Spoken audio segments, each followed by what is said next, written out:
the shadow next to mine. Mental illness is not something to be ashamed of, Andrew. This can be treated and you can have a normal life, I responded, trying to calm him down. This isn't something that's gonna get better. It killed her, and now it's gonna kill me. It is real. It is real! He stood as he shouted, pounded the table, and yelled angrily. The doctors in the hall rushed in and restrained Andrew, removing him from the room. You all right? Asked my supervisor. I think so, yeah. He definitely needs help. Several days passed before I was allowed to schedule another meeting with Andrew. The night before I was scheduled to meet with him, Andrew was found dead, hanging by the neck in his room. He was the only one in the room, but from where the rope was, it was called into question how he could have gotten the rope where it was in order to hang himself. The medical examiner said he would have had to have positioned the rope and then pull himself up by the neck to a hanging position. I couldn't help but think of the shadow and what it wanted him to do, the thing Andrew wouldn't say. And as I thought of the suicide of his friend, was he just living out her paranoia, or was it something else? It couldn't be something else. He was simply beyond helping. Sad, but true. He needed help, but refused to listen.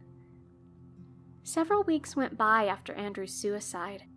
I was walking through the hall of the 3rd floor of our wing when I saw it in the corner of my eye. Down the hallway from me was a dark figure that seemed to resist the very idea of light. It stood there motionless. I rubbed my eyes, making sure my mind wasn't playing tricks on me, but it was still there, still just down the hall.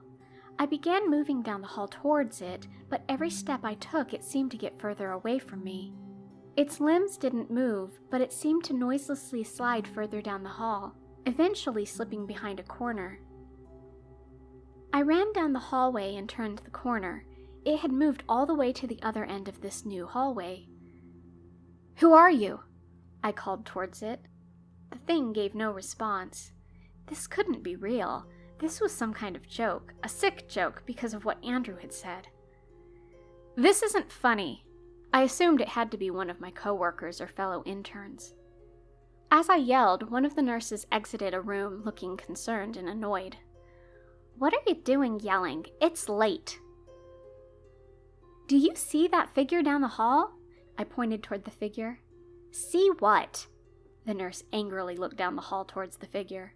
Come on, that person, that silhouette, tell me you see it. I gestured toward the figure, getting closer to the nurse and making sure she was looking directly towards it. Are you all right? You should probably get some rest. I left the hospital, but constantly felt that something was following me, or watching me. As I walked towards the bus stop, I turned back and saw the dark figure down the street from me. The figure continued being around me while I was at work, at the gym, at home, on the street. Everywhere I went, the figure followed. At first, I tried to ignore it, to see it as part of my imagination, but it was real. I stopped trying to tell people I could see something. I felt like I could handle it. But as the days turned into weeks, and weeks turned into months, it grew closer. I hadn't noticed at first, but then I remembered Andrew's words. I mean, it happens slowly, so slowly that you don't notice it at first. Suddenly, you realize it's closer than before. I have become more paranoid. I can't sleep. The figure is so close now. So close that I can't keep my eyes open. I dropped out of graduate school, quit my internship, cut ties with my friends. I stay home and keep my eyes closed tight. I can feel it so close to me. I know what it wants me to do, what will make it go away, but I refuse to. I refuse to do what it wants me to do. I know the only thing to make it go away forever. I know what I need to do, but I won't. I opened my eyes today. I had to leave my bed. I couldn't stay there anymore, but as I turned the lights on, I realized it wasn't there. I looked around the room, but it wasn't there. The desires it had inspired in me felt like they were gone. I walked around my house, taking in my newfound freedom. I felt alive for the first time in weeks. I felt like I might get my life back. And then I saw it. There, on the floor. I had a shadow. Not my shadow, a different shadow. a dark, heavy shadow beside my own. It was connected to my own now. The shadow was touching me.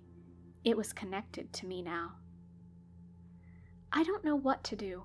I don't think anyone can help me now. I can't live like this. I can't do this anymore. I am leaving this here because I don't think I have much time left. I have already set the rope up in my room, and every second the desire grows stronger. It is going to get what it wants. It would rather I didn't tell anyone what it desires most. But it wants your life. It wants your innocence. But most of all, it wants you to be the one to do it. To lose all hope and to choose to end things. If you ever meet someone who sees a shadow, don't let them tell you the story. Don't let them tell you why. Don't let them share the curse. Let it end with them. And if you ever find yourself faced with the shadow, let it end with you. This is my confession, my reason, my curse. This is its desire.